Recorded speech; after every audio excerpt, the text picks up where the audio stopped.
Hi, and welcome to Global Gab, the show where we recap some of the world's top trending international news headlines. I'm your host, Katerina Kazayas. Join me as we delve into the headlines that hit our radar here at Global Gab for the week of November 15th, 2015. Now, before we get started, for those of you that have been with us before, yes, you'll notice we're doing something a little bit different today. We've gotten out of the studio and come out onto the street where we intend to gab with some people about what they thought of this week's headlines. I'm going to delve right in. First up, our thoughts and prayers continue to go out to the people affected by the tragedies in Paris this past weekend. 130 people dead, hundreds more injured. We know you know this, but we do want to add a little bit more information for you today.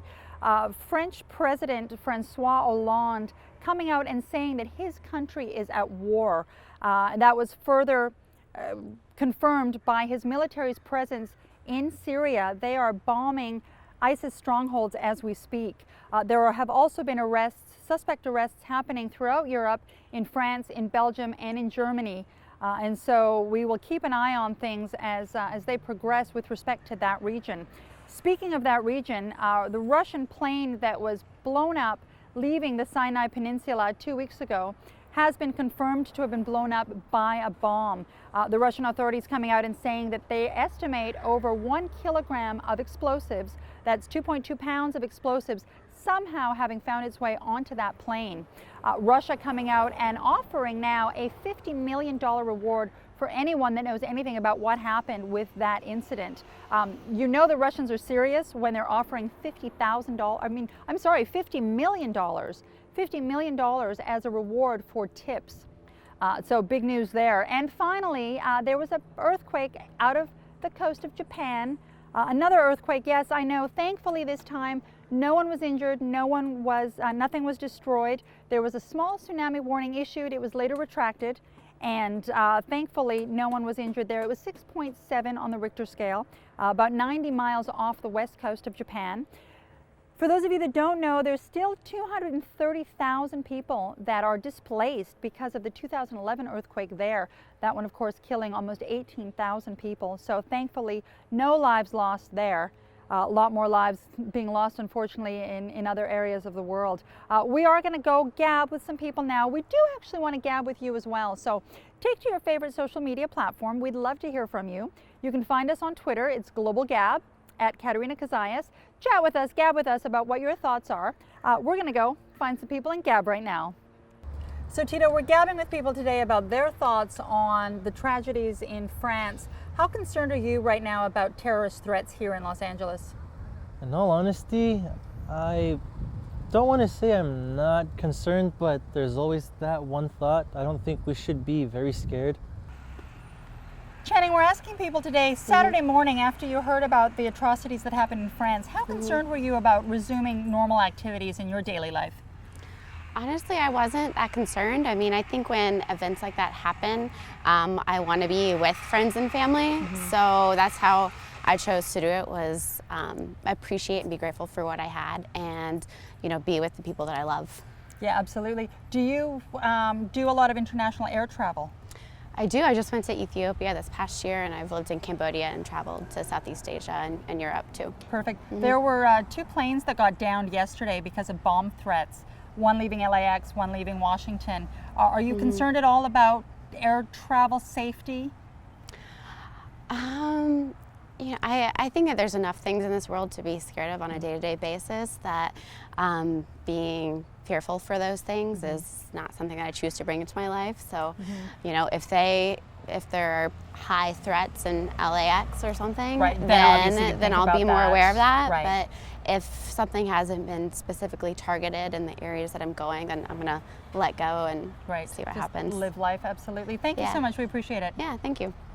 So it's always nice gabbing with people here on the streets with Global Gab. Thanks for being with us. Sure, of course. How concerned are you about this threat of ISIS escalating its global terrorism? I honestly don't think that it's going to be... I'm not that scared, to be quite honest. I think that they are a horrible organization, and they want to make us afraid. and they want to keep us from being the people that we are and making us afraid of not only living our lives, but of refugees and helping people. Have you been afraid to live your life? Were you at all scared Saturday morning to go out and resume daily activities? No, not at all. I've been flying cross country a lot recently for job interviews, and I've never felt unsafe. I feel like TSA does a wonderful job checking and making sure that everybody that is getting on planes, and our safety is their #1 priority, so I don't feel afraid. Picking up on something you just said about refugees, the U.S. has allowed only 1,600 Syrian immigrants, Syrian refugees into the USA. Obama's administration came out 2 months ago saying that in 2016 they were going to let 10,000 refugees in. But in the heels of what happened this past weekend in France, there have been 27 state governors that have said that they don't want to allow Syrian refugees into their states. What do you feel? Obviously, you've got a sense of humanitarianism about you. You touched on that first.